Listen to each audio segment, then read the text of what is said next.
the name of the game.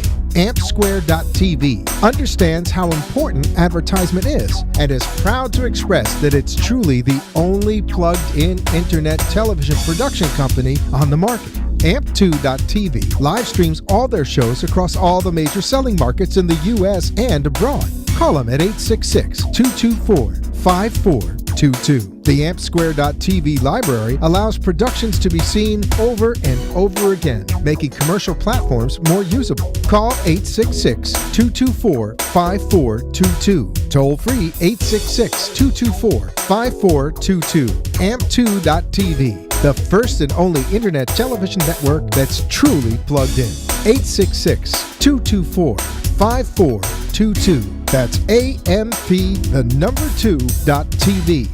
The opinions expressed on the following sponsored program are strictly those of the host, guests, and callers, and not necessarily those of this station, its staff, management, or sponsors.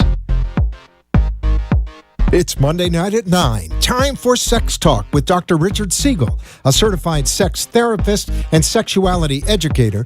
Dr. Siegel is here to answer all your questions about sex and sexuality that you might not have known who to ask. He'll also welcome special guests to talk about a wide variety of topics within the fascinating world of sexuality. So, welcome to Sex Talk.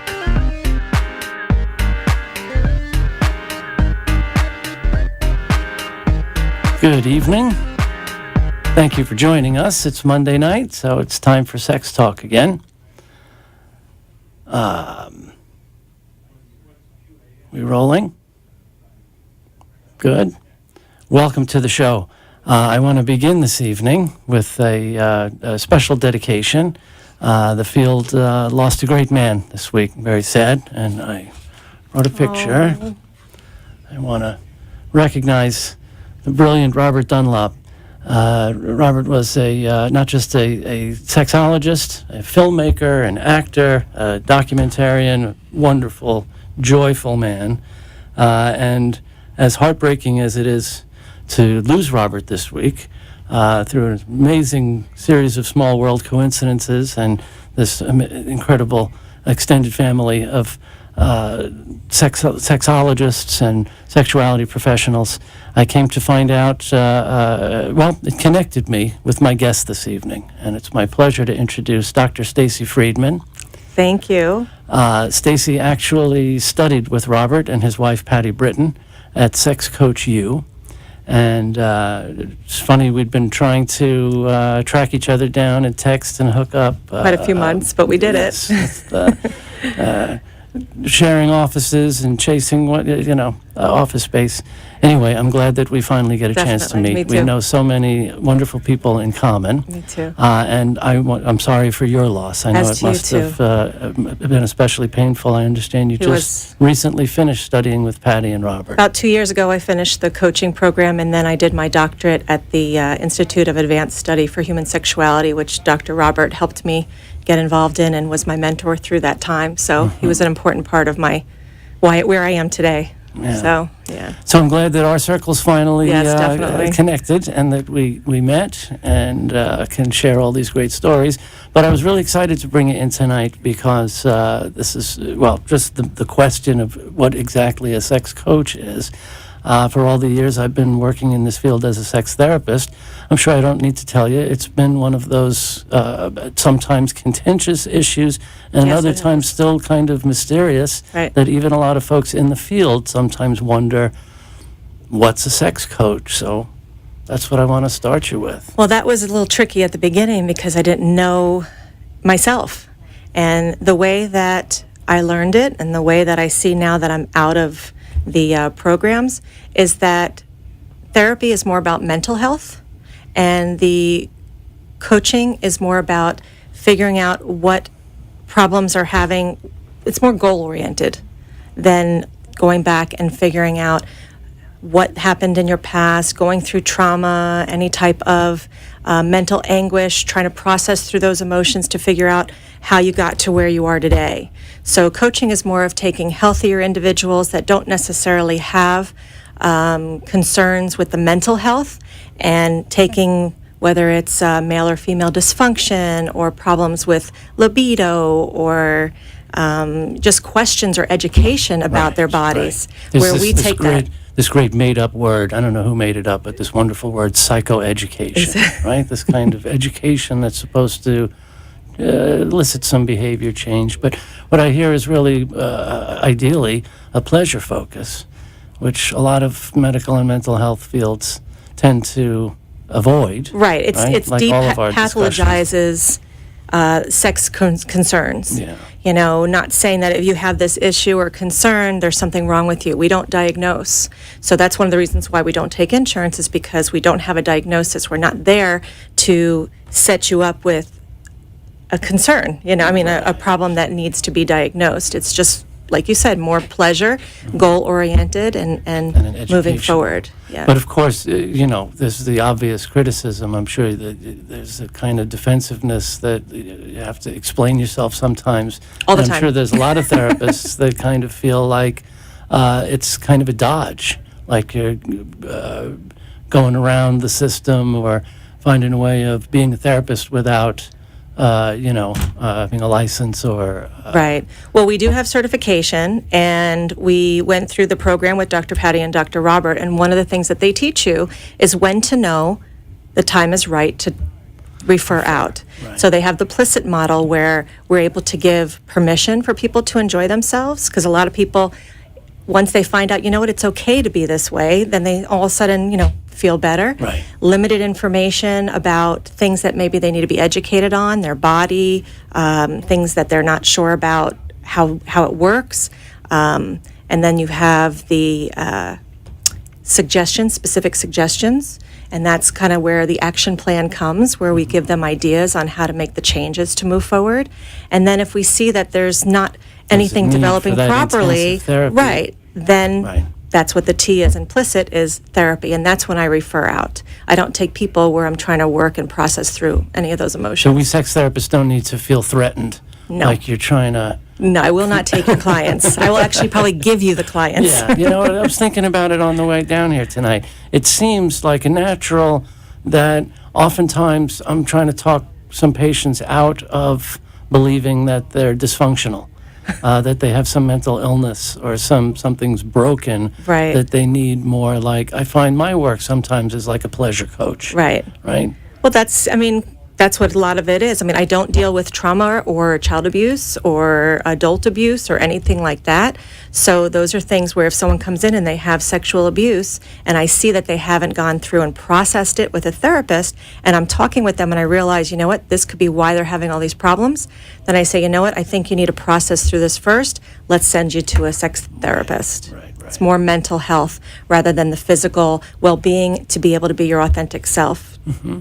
And also, I mentioned in the post advertising the show that I also wanted to ask about what sex coaches Is not. don't do, right? Because I'm sure a lot of people, I know Yes. there's a lot of confusion between, the term sex surrogate gets bandied around a lot, and a lot of Right. people think that even sex therapists, like we have giant beds in our office or Right, something, right. or we can come and follow a couple home and stand at the foot of their bed. Yeah, I hear that all and the time. They sit there with pom-poms and cheer. Woo, Right, go right. deep, way deep. No. So do you deal with that, people thinking that... Yes, but you know what? There's a lot of different avenues when it comes to the coaching. There's a lot of people that will go the extra steps to do tantric coaching and all these other things that are part of it. As far as what I do, I'm a coach. It's all communication. It's all action plans. It's all, I work on Skype.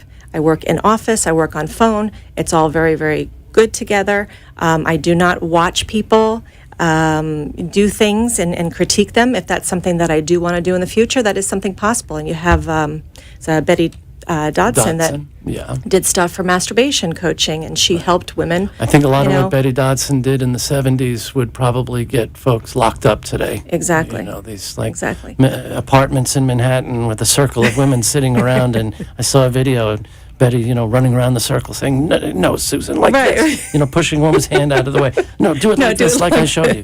Right, that kind of hands-on. Well, I know you're a Florida girl, but Right. you trained in California, and, honestly speaking, in this field, sometimes it seems like California is a different planet. Yeah. And again, there's some folks that I think it seems to me kind of unique to California, like for example, the sexological body worker. right? Yeah. There's these kind of job descriptions that seem very rife. On the borderline with yeah. Yeah, where's that line between... let me back up a sec. The sex surrogate gets a lot of, bad rap too. Although in the old Masters and Johnson model, I don't know too many people who are really actively using surrogates. But for like your kind of 40-year-old virgin or you're awkward, for someone for whom the sexual problem is what's keeping them out of a relationship. Right. I've actually referred 2 people to a surrogate partner. And they have to be single because they're not working with the partner, but same type of thing. They've had an erectile dysfunction issue. They were not able to get it up, and every single time that they would be with a woman, they would have performance anxiety. So she was helping him learn how to relax, learn how to breathe, learn techniques to be able to start and stop and make sure that he can get to where he needs to be to have a successful relationship. Yeah. So a lot of people are confused. Is it a prostitute? Is it a, Right. A lot of therapists are afraid to work with surrogates Right, for but they fear have that to work- somehow they're, Yeah. involved with sex for money. Right. If they're IPSA certified, though, they have to work in a triad. It has to be Right, the client and the surrogate. The International Professional, no, the International Professional Surrogate Association? Surrogate Partner Association. IPSA. Right. Google it. IPSA. But I guess the best example in media and pop culture was that beautiful movie called The Sessions. Yes. With Helen Hunt. True story of a man with the paraplegic. polio, Oh, yeah. right? Paralyzed and an iron lung for his whole life. Yep. I loved how it was the priest that he sought permission from and sort of And got that's the the blessing. implicit model. Right? Yeah, because everyone should be able to feel pleasure. Just because you're disabled or handicapped, that doesn't mean that you don't deserve to be, touched. There's so many people that go through, like with this whole thing between is there a sex addiction, is there or not. So many people are so touch deprived in society that it's something that people need to feel whole, to feel fulfilled, to feel loved. And so I think it's very important. We do have a crazy relationship with sex in this culture and this Yes. society, don't we? Well, we're here to bring sex positivity. And it's high time we did, right? Yes. Yeah. You mentioned sex addiction. That's a hot button topic. Seems a constant source of controversy, even within sex therapy circles. And the kind of disease of sex addiction, of course, is porn addiction. And from my experience, it's seldom about the porn. It's usually more either relational factors or the fact that I believe strongly we're just still too immature in this country to have a grown-up conversation about masturbation. People aren't communicating the way they need to, so they figure, okay, well, this is the best way out. This is the only way I know how. Yeah. But if we could talk about masturbation and in that context of pleasure and what our bodies are sort of wired to do, Right. we wouldn't need this scapegoating and panicking over epidemics of porn. Right. Right? It's from my experience, it's never about the porn. No, I think exactly right. I think that people, if they were able to speak to their partners more without feeling that they might get rejected, because people have fantasies, people have things they want to do, and they want to be able to speak to their partner. And a lot of times, like, oh, well, my wife or my husband would never do something like that. I cannot bring it up. I want a threesome, but if I brought it up to her, she would think that I'm having an affair, or so what they do is they go online and they'll look up threesome porn, so that way at least their fantasies are getting, fulfilled. So we do need to try to get people to feel more open about talking about sex with their partners. Yeah. Jack Annan was the man back in the mid-'70s who created the Plicit model, which Yes. really still stands as the way to define, I guess, scope of practice for professionals, but just a powerful way of starting every process with that permission giving. Right. And still, all these years later, people just need permission to allow themselves to be sexual beings. Free sexual, right, and not to feel judged. Yeah. People are very judgmental when it comes to your sexual practices. And you know what? If it's not doing anything that is hurting somebody and it's something that you and the partner agree on, and you know what? Why not? Absolutely. As the brilliant sex columnist Dan Savage says, right? Good giving and game. There you go. GGG. Call us.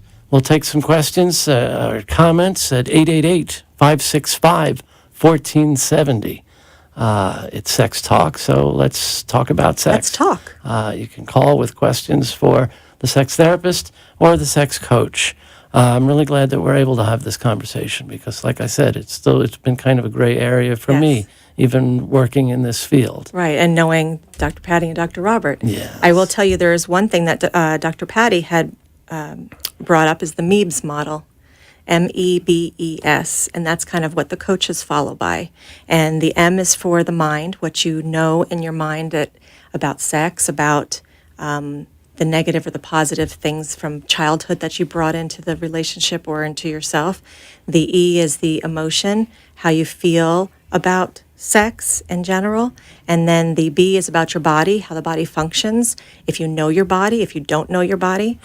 E is for the energy that you bring. And it's just kind of like if your libido is high, all this kind of stuff, if you have good positive energy about sex and confidence, that's something that is the energy. And then the spirit is kind of the whole thing together and, really trying to get to the higher level. Orgasm is, things like that. So bringing all that together, that's where we find if what's missing, and then we work on that. Real nice. First, I just want to give a shout out to Patty Britton. We love you, dear. We love you, We're Patty. so sorry for this painful loss. Patty was one of the first people to welcome me into ASECT when I first started coming around. And not just ASECT family, but Planned Parenthood family from way back. Long time ago, That's like the mob. You never leave. Right. Once you're in, you're a Planned Parenthood person for life. So I'm glad the S for spirituality came up because, it's part of this sort of collective sexual schizophrenia we seem to suffer in this country, that sex is kind of salacious and lustful and libidinous and dirty. My brother used to love to say this: sex is dirty, so save it for the one you love. Like, what this crazy mixed message, right? But this, I think, still is too strong a sense that it's disconnected from the spiritual. And what more profound and spiritual way to feel alive and connected than through sexuality. Right. Not even just necessarily for coupled people, but even for individuals. Right. To knowing your to body, inhabit knowing, their body. yeah. Right. I mean, for women, the only reason why the clit is there is for pleasure. We have something there specifically to make us happy. Yeah. And many people don't use it or don't take advantage of it. And Freud was talking about penis envy. I think he was doing a little too much blow. Because if there's anything to be envious of, guys, we don't have a part of our body that has no other function except for sexual pleasure. And we do, women. So take advantage of it and use this. This astonishes me. I've been saying this a lot, but it just... it doesn't matter what weird job description I have, right? As a man, I shouldn't know more about a woman's body than that woman. Right. And what I find when I talk about the clitoris and the anatomy of the clitoris, it's just stunning how women are just like not allowed to know. It's very complex. Yeah, it's very more complex. than just the tip of the iceberg, as exactly. we were talking about earlier. Right? Well, that's why it's so important for women to be able to touch themselves and learn their own bodies, because so many people say, oh, well, he didn't give me an orgasm. Well, it's not his job. Right. It's his job to help, but your job is together. Your job is to figure out your body and, explore and see, what it does, how it feels around everywhere. And so, but the spirituality of it really, when women and men connect, a lot of women get upset. I see more so women getting upset that their husbands always want to have sex. But for them, that's their connection. Women are a little more emotional, men are a little more sexual. So you have to just respect each way that the person connects and then bring that together and have a spiritual connection. Sure. Yeah. Of course, not all couples are heterosexual, and I know we talked previously that this is also an area of expertise, and that you appreciate working. I love working with the LGBT community. Right, with sexual minorities, and obviously things in the news. I know you told me you're not very political, but things in the news have been they're typical crazy, I'll say. Yeah. And again now... folks are talking about basic civil rights issues, like denying gay and lesbian federal employees' benefits and this nonsense around transgender bathroom, Right. laws restricting who can go into which bathroom. It's like a sign of a collective mental illness that we're still these frightened, tittering children Right. talking about sex and fearing the other. Right. The Well, because weirdo. they're fearing the weirdos that are already out there, that are already doing it, and people are saying it makes it easier. But honestly, you've had people that are transgender around you all the time, where a lot of times you don't even know, Yeah. But it's the people that don't pass. What I mean by pass is maybe don't look as feminine or as masculine. Those are the ones that wind up suffering more just because they're outed a little bit more. Sure. But I just feel that, if you're thinking about using the bathroom, you're just gotta pee. Right. You just gotta pee. But nobody thinks of the violence perpetrated against transgender Is more folks. against the transgender folks. But instead, this completely irrational fear that transgender folks... See, when this first started, I think it was North Carolina was the first state, and then Texas followed with wanting to pass laws. First of all, just the absurdity of it, that you'd need to have like a genital inspector outside of every Exactly. public bathroom and check everyone Right. before they walk in. But at first I thought that their fear was that child molesters would take advantage of that anyone could use whatever bathroom they want. So if I was a child molester, I'd slap on a wig and a Wig, dress right. and go into a girl's room. Right. Now, there also has to be this crazy idea that women's rooms are like harems, where women and girls are just running Hang around out and- naked, and there's no walls or doors or locks or anything. Right.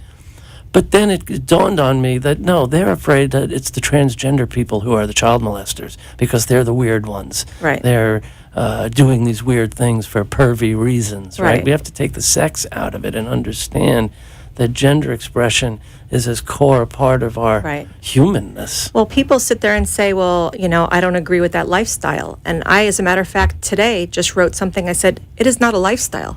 Are you being a man or a woman a lifestyle? No, that's who you are. A lifestyle is swinging. A lifestyle is, getting into kink or, that type of thing Right, is a lifstyle. right. But being gay, lesbian, whatever, transgender, it's not a lifestyle. It's who you are. It's, like you said, it's in your core. That's just your being. Yeah. And, And they're not thinking through even far enough to realize that if such a law could be passed, then someone who looks like me would have to use the women's room if I was born female. If I was Exactly. female assigned at birth. exactly. Right? And I don't think Right. most women want to see me. How do we in know? the- Maybe, right. right? You don't know. And that's the thing is that's like I said, some people would pass and some people wouldn't. And so looking at someone like you, if you were transgender and you had to use what are you going to do? Is like you said, stand there and show, okay, well, I was born female, but I'm going to go in the women's bathroom right now. Yeah, because the law You know? says I have to. Exactly. Yeah, It's, it's pretty. It's pretty hurtful. I know a ridiculous. lot of people that are transgender and in the LGBT community, and they're amazing, amazing people. Better hearts than some people that are cisgender, which are people that are not born transgender. Right. So amazing people, and they're just fighting for, like you said, the rights, just to be equal. I mean, to have a place to pee, does it get any more Especially the fundamental children. than that? Yeah. Especially the children. I mean, in the schools, they're like, oh, I don't want, if there was any understanding, it would be when they're older. But children in schools, in middle schools, what are they? They need to go to the bathroom. Yeah. They don't have to go to the nurse's station around the whole school and come back. And Yeah. it's tough. But trans kids, I know we also have a dear friend in common in Deb Grayson,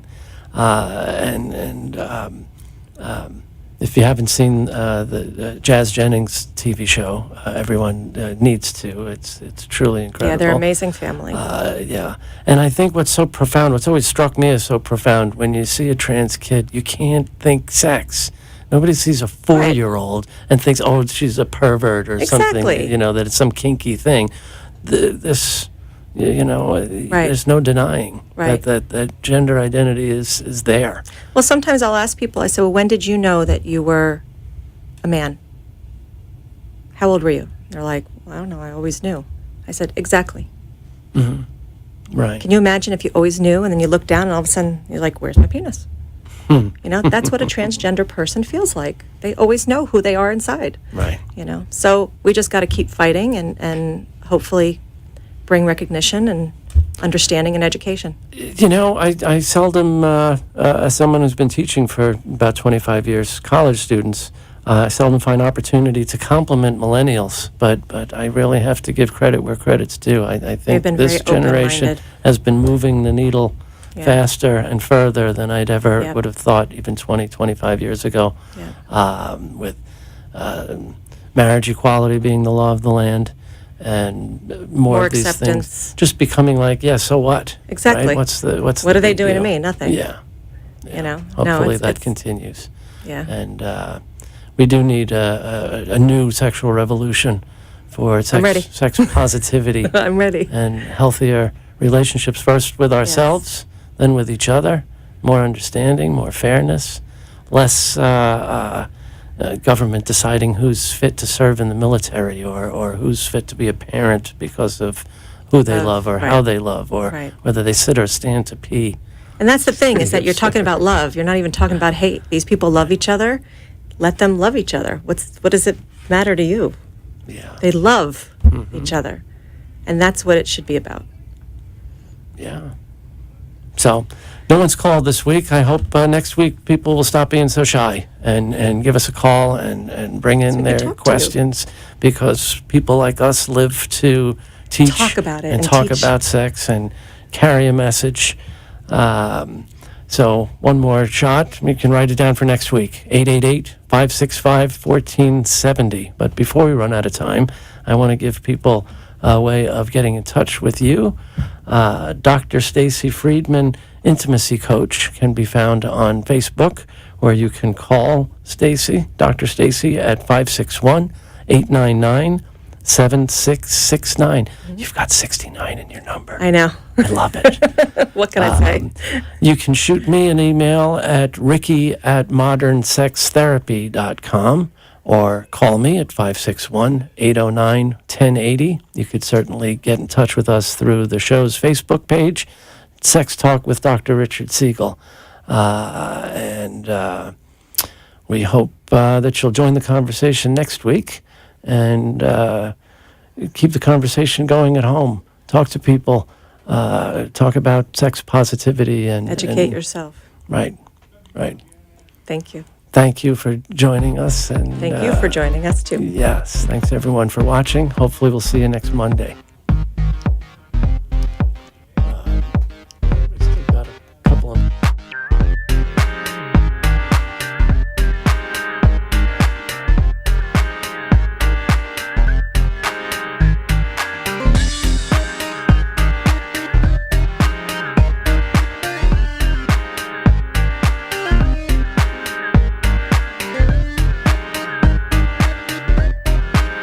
You've been listening to Sex Talk with Dr. Richard Siegel. Join us every Monday night at 9 on WNN, 1470 AM and 95.3 FM.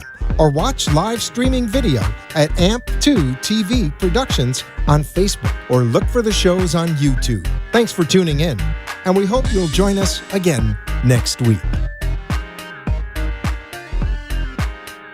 The opinions expressed on the preceding sponsored program were strictly those of its hosts, guests, and callers, and not necessarily those of the station, its staff, management, or sponsors.